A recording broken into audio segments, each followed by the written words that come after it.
آتی ہے تو ہم جانور ذبح کر کے حضرت ابراہیم اور حضرت اسماعیل کی یاد تازہ کرتے ہیں۔ پھر اس کے بعد جب محرم کی 10ویں تاریخ آتی ہے تو نواسہ رسول جگر گوشہ بطول امام عالی مقام سیدنا سرکار امام حسین کی یاد مناتے ہیں۔ 25 صفر المظفر کو اعلیٰ حضرت عظیم البرکت امام اہل سنت سیدنا سرکار امام احمد رضا خان فاضل بریلوی کی یاد تازہ کرتے ہیں۔ پھر 27 صفر المظفر کو امام ربانی مجدد الفیضانی سیدنا شیخ احمد سرہندی فاروقی کی ہم یاد تازہ کرتے ہیں۔ اور شعبان کی 15ویں شب کو اللہ کے رسول کے ایک نادیدہ عاشق حضرت سیدنا اویس قرنی کی یاد مناتے ہیں۔ اس کے علاوہ بھی ہمارے ہاں بہت ساری یادیں منائی جاتی ہیں، بہت سارے آراز منائے جاتے ہیں، بہت ساری اس کی محفلیں منعقد کی جاتی ہیں۔ اب ہمیں جاننا یہ ہے کہ ہم جو اپنے اکابر اور اپنے اسلاف کی یادیں مناتے ہیں تو کیا اسلام اپنے ماننے والوں کو اس بات کی اجازت دیتا ہے کہ یادیں منائی جائیں؟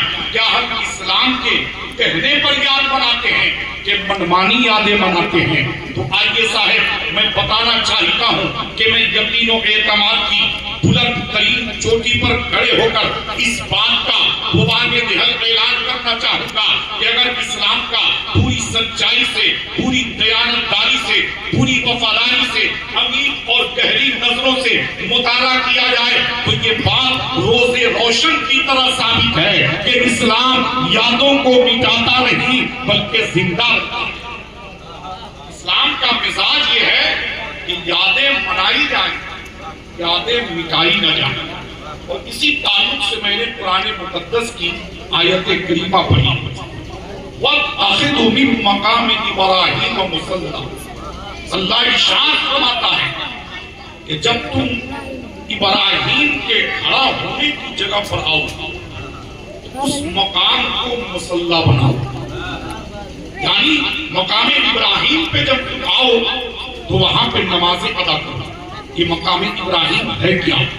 مقام ابراہیم وہ پتھر ہے کہ جب اللہ تعالیٰ کی جلیل القدر پیغمبر سیدنا ابراہیم خلیل اللہ کے حکم سے خانہ کعبہ کی عمارت جوڑنے لگے، خانہ کعبہ کی دیواریں جوڑنے لگے، اور جب دیواریں اونچی ہوئی تو بھاڑا کی ضرورت پڑی۔ آج ہمارے ہاں جب دیواریں جوڑی جاتی ہیں، جب ہمارا گھر بنتا ہے، ہماری بلڈنگ بنتی ہے اور دیواریں اونچی ہوتی ہے تو ہم بھاڑے کے لیے بانس مار دیتے ہیں، کہیں لفٹ لگا دیتے ہیں۔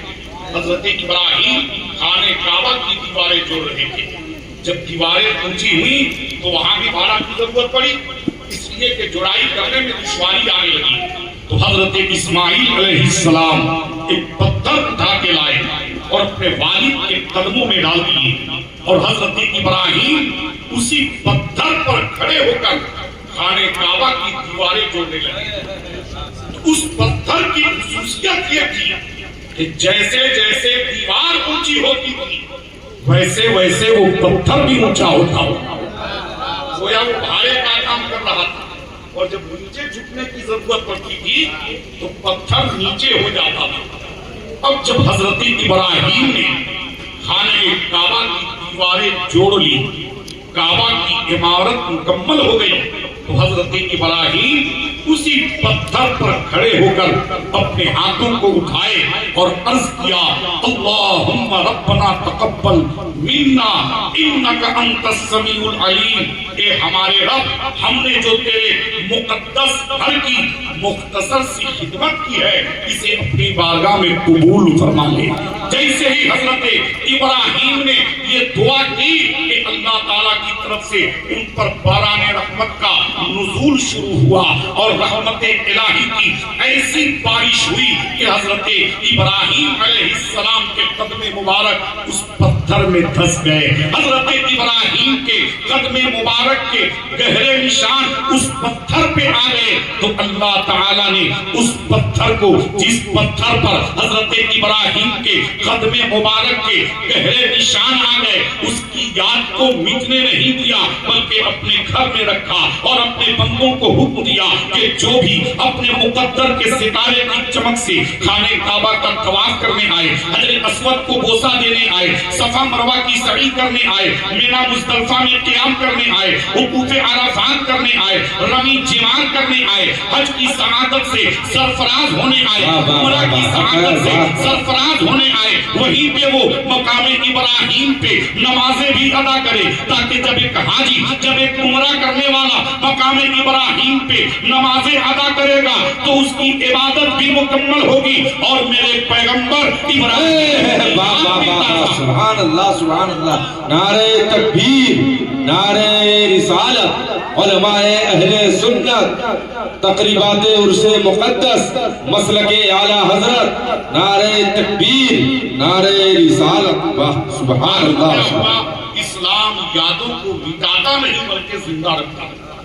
اب چاہے عمرہ کرنے والے ہوں یا حج کرنے والے ہوں, جب وہ طواف کعبہ سے فارغ ہوتے ہیں تو طواف کعبہ سے فارغ ہونے کے بعد مقام ابراہیم پہ 2 رکعت نماز واجب الطواف پڑھتے ہیں.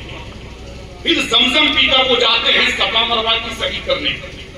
یہ صفا مروہ کیا ہے تو کنکر و پتھر کا ڈھیر, پہاڑوں کا چٹان, 2 چھوٹی چھوٹی پہاڑیاں, مگر ان پہاڑیوں کی فضیلت یہ ہے کہ اللہ تعالیٰ قرآن مقدس میں ارشاد فرماتا ہے ان الصفا والمروہ من شعائر اللہ.